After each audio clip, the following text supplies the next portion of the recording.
ಅಳಿಯನಿಗೆ ಸ್ನಾನ ಮಾಡಲು ಬಾ, ಬಾತ್ರೂಂಗೆ ಹೋಗೋಣ ಅಂತ ಅತ್ತೆ ಕರೆದಳು. ಸೋಪ್ ಹಚ್ಚುತ್ತ ನನ್ನ ಮೈಕಟ್ಟು. ನೋಡಿ ಅತ್ತೆ ಆಡಿದ ಮಾತುಗಳು ಮತ್ತು ನಮ್ಮಿಬ್ಬರ ನಡುವೆ ನಡೆದ ಸಂಭಾಷಣೆ ಏನು ಅಂತ ತಿಳಿಯಲು ನಮ್ಮ ಕತೆಗೆ ಹೋಗಲೇಬೇಕು. ಕತೆಗೆ ಹೋಗುವ ಮೊದಲು ವಿಡಿಯೋಗೆ ಒಂದು ಲೈಕ್ ಮಾಡಿ, ವಿಡಿಯೋವನ್ನು ಪೂರ್ತಿಯಾಗಿ ನೋಡಿ.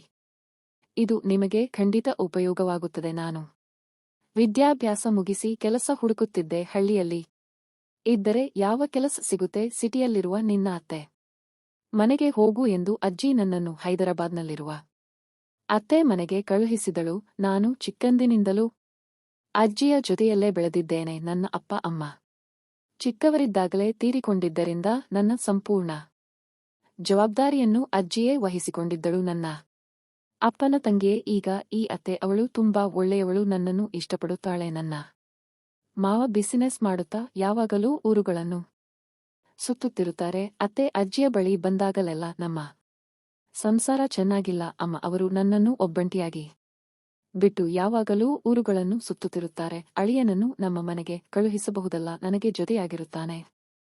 ಸಿಟಿಯಲ್ಲಿ ಒಬ್ಬಂಟಿಯಾಗಿ ಹೇಗೆ ಇರುವುದು ಎಂದು ಅತ್ತೆ ಅಜ್ಜಿಯನ್ನು ಹಲವು ಬಾರಿ ಕೇಳಿದ್ದಳು. ಆದರೆ ಅದಕ್ಕೆ ಅಜ್ಜಿ ಒಪ್ಪುತ್ತಿರಲಿಲ್ಲ. ನಿಮ್ಮಿಬ್ಬರಿಗೆ ಹೊಸದಾಗಿ ಮದುವೆಯಾಗಿದೆ, ನಿಮಗಿಬ್ಬರಿಗೂ ಪ್ರೈವೆಸಿ ಬೇಕು. ಅವನು ನಿಮ್ಮ ಜೊತೆ ಇದ್ದರೆ ನಿಮ್ಮ ಗಂಡ ಏನೋ ಅಂದುಕೊಳ್ಳುತ್ತಾರೋ ಏನೋ, ಬೇಡ ಎಂದು ಅಜ್ಜಿ ಅತ್ತೆಗೆ ಹೇಳಿ ಅರ್ಥೈಸುತ್ತಿದ್ದಳು. ನನ್ನ ಅತ್ತೆಗೆ ಮದುವೆಯಾಗಿ 14 ವರ್ಷಗಳಾದರೂ ಅವರಿಗೆ ಇನ್ನೂ ಮಕ್ಕಳು ಹುಟ್ಟಿಲ್ಲ. ದೋಷ ಯಾರಲ್ಲಿದೆ ಎಂಬುದನ್ನು ಅವರು ನಮಗೆ ಯಾರಿಗೂ ಹೇಳುತ್ತಿರಲಿಲ್ಲ. ಆದರೆ ಅತ್ತೆ ಮಾತ್ರ ಪೂಜೆಗಳು, ಡಾಕ್ಟರ್ಗಳು ಎಂದು ಅಜ್ಜಿಯೊಂದಿಗೆ ಮಾತನಾಡುವುದನ್ನು ನಾನು ಹಲವು ಬಾರಿ ನೋಡಿದ್ದೇನೆ. ಒಟ್ಟಿನಲ್ಲಿ ಇಷ್ಟು ವರ್ಷಗಳ ನಂತರ ಈಗ ನಾನು ಅತ್ತೆಯ ಮನೆಗೆ ಹೋಗುತ್ತಿದ್ದೇನೆ. ಅದು ಹೈದರಾಬಾದ್ನಲ್ಲಿ ಕೆಲಸ ಹುಡುಕುವುದಕ್ಕಾಗಿ. ಬಸ್ ಇಳಿದು ಮನೆಗೆ ಹೋದಾಗ ಅತ್ತೆ ನಗುತ್ತಾ ನನ್ನನ್ನು ಸ್ವಾಗತಿಸಿದಳು. ಮಾವಯ್ಯ ಕೂಡ ಮನೆಯಲ್ಲೇ ಇದ್ದರು. ಸ್ವಲ್ಪ ಸಮಯ ನಾವು ಮೂವರು ಸೇರಿ ಮಾತನಾಡಿಕೊಂಡೆವು. ನಂತರ ಮಾವಯ್ಯ ಹೊರಗೆ ಹೋದರು. ಅತ್ತೆಗೆ 40 ವರ್ಷಗಳಾಗಿದ್ದರು. ಇನ್ನು 20 ವರ್ಷದ ಹುಡುಗಿಯಂತೆಯೇ ಇದ್ದಾಳೆ. ಸಿಟಿಯಲ್ಲಿ ಇರುವುದರಿಂದ ಆ ಫ್ಯಾಷನ್, ಆ ಡ್ರೆಸ್ ಗಳು ತುಂಬಾ ಸುಂದರವಾಗಿ ಕಾಣುತ್ತಿದ್ದಳು. ನಾನು ಹೋಗಿ ಫ್ರೆಶ್ ಆಗಿ ಬರುವಷ್ಟರಲ್ಲಿ ಅತ್ತೆ ನನಗೆ ತಿಂಡಿ ಸಿದ್ಧಪಡಿಸಿದ್ದಳು. ತಿಂಡಿ ತಿಂದ ನಂತರ ಸ್ವಲ್ಪ ಸಮಯ ನಾವು ಪರಸ್ಪರ ವಿಷಯಗಳು, ನನ್ನ ಬಗ್ಗೆ, ಅಜ್ಜಿಯ ಬಗ್ಗೆ ಮಾತನಾಡಿಕೊಂಡೆವು.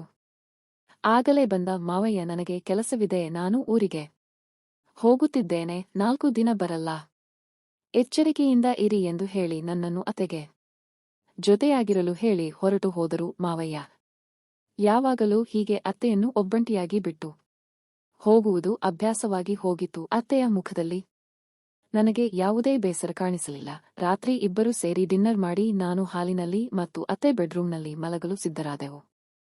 ಸ್ವಲ್ಪ ಸಮಯದ ನಂತರ ಅತ್ತೆ ಕೋಣೆಯಿಂದ ಹೊರಗೆ ಬಂದು, ಹಾಲಿನಲ್ಲಿ ಯಾಕೆ ಮಲಗುತ್ತೀಯ? ಬಹಳ ದಿನಗಳ ನಂತರ ಮನೆಗೆ ಬಂದಿದ್ದೀಯಾ? ಮಾವಯ್ಯ ಕೂಡ ಊರಿನಲ್ಲಿ ಇಲ್ಲವಲ್ಲ, ಬಾ ಕೋಣೆಯಲ್ಲಿ ಮಲಗು ಎಂದು ಹೇಳಿದಳು. ಪರವಾಗಿಲ್ಲ ಅತ್ತೆ, ನಾನು ಹಾಲಿನಲ್ಲೇ ಮಲಗುತ್ತೇನೆ ಅಂದರು. ಬಲವಂತವಾಗಿ ನನ್ನನ್ನು ತನ್ನ ಕೋಣೆಗೆ ಕರೆದುಕೊಂಡು ಹೋದಳು. ನಾನು ಕೆಳಗೆ ಹಾಸಿಗೆ ಹಾಸಿ ಮಲಗಲು ನೋಡಿದಾಗ ಕೆಳಗೆ ಮಲಗುವುದಕ್ಕೆ ಅಲ್ಲ, ಬಂದು ಮಂಚದ ಮೇಲೆ ಪಕ್ಕದಲ್ಲಿ ಮಲಗು ಎಂದು ಹೇಳಿದಳು. ನನಗೆ ಹಾಗೆ ಅತ್ತೆಯ ಪಕ್ಕದಲ್ಲಿ ಮಲಗುವುದು ಸ್ವಲ್ಪ ವಿಚಿತ್ರ ಎನಿಸಿದರೂ ಒಳಗೆ ಒಂದು ತಿಳಿಯದ ಸಂತೋಷವೂ ಇತ್ತು. ಮಂಚದ ಒಂದು ಬದಿಯಲ್ಲಿ ಅತ್ತೆ, ಇನ್ನೊಂದು ಬದಿಯಲ್ಲಿ ನಾನು ಮಲಗಿದ್ದೆವು. ನನಗೇನೋ ನಿದ್ದೆ ಬರಲಿಲ್ಲ. ಹೊಸ ಸ್ಥಳವಾದ್ದರಿಂದ ಅತ್ತಿತ್ತ ಹೊರಳಾಡುತ್ತಲೇ ಇದ್ದೆ. ನಾನು ಹಾಗೆ ಹೊರಳಾಡುತ್ತಿರುವುದನ್ನು ಗಮನಿಸಿದ ಅತ್ತೆ, ಏನಪ್ಪಾ ನಿದ್ದೆ ಬರುತ್ತಿಲ್ಲವಾ? ಹೊಸ ಸ್ಥಳವಲ್ಲ, ಹಾಗೆ ಇರುತ್ತೆ ಬಿಡು. ಚಿಕ್ಕಂದಿನಲ್ಲಿ ನಿನ್ನನ್ನು ಹತ್ತಿರ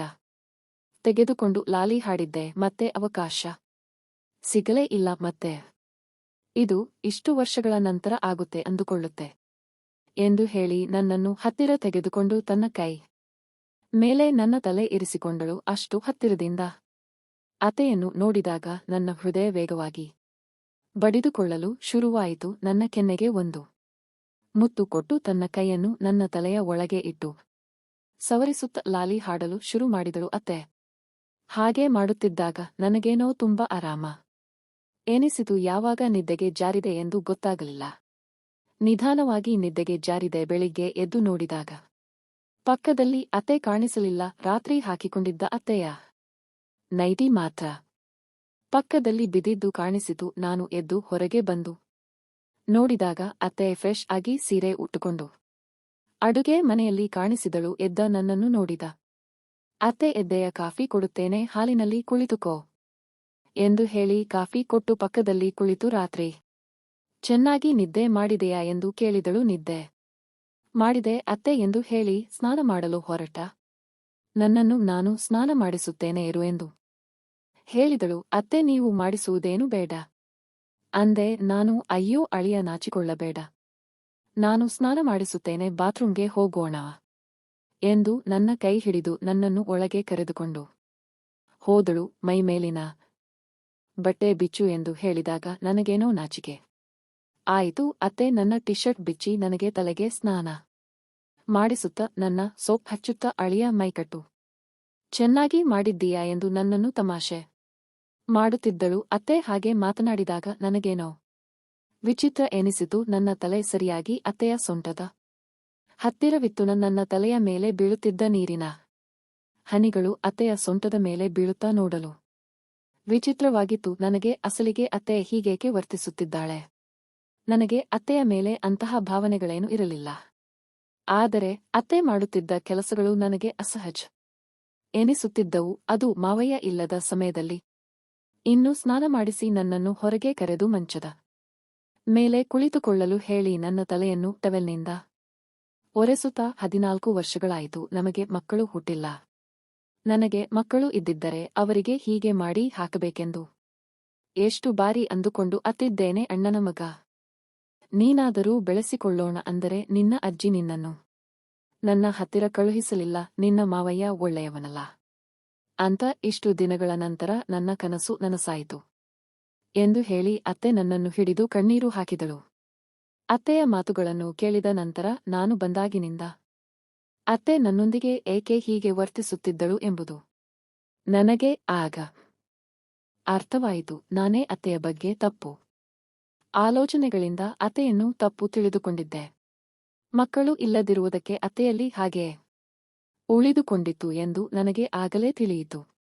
ಅತ್ತೆಯ ಬಳಿ ಇರುವಷ್ಟು ದಿನವೂ ನನ್ನನ್ನು ಒಂದು ಚಿಕ್ಕ ಮಗುವಿನಂತೆ ನೋಡಿಕೊಂಡಳು. ನನಗಾಗಿ ಮಾಡುವ ಕೆಲಸಗಳಲ್ಲಿ ತುಂಬಾ ಸಂತೋಷಪಡುತ್ತಿದ್ದಳು. ಒಬ್ಬ ಮಹಿಳೆಯಲ್ಲಿ ಚಿಕ್ಕ ಮಗುವನ್ನು ನೋಡುವುದು ನನಗೆ ಇದೆ ಮೊದಲ ಬಾರಿ. ಆ ಕ್ಷಣದಲ್ಲಿ ಅವಳು ನನ್ನ ಅತ್ತೆಯಾಗಿರದೆ ಒಬ್ಬ ತಾಯಿಯಾಗಿ ಅಮ್ಮನ ಪ್ರೀತಿ ಹೀಗೆ ಇರುತ್ತದೆ ಎಂದು ತಿಳಿಯುವಂತೆ ಮಾಡಿದಳು. ಈ ಕತೆ ಇಷ್ಟವಾಗಿದ್ದರೆ ದಯವಿಟ್ಟು ಲೈಕ್ ಮಾಡಿ, ಶೇರ್ ಮಾಡಿ, ಸಬ್ಸ್ಕ್ರೈಬ್ ಮಾಡಿಕೊಳ್ಳಿ.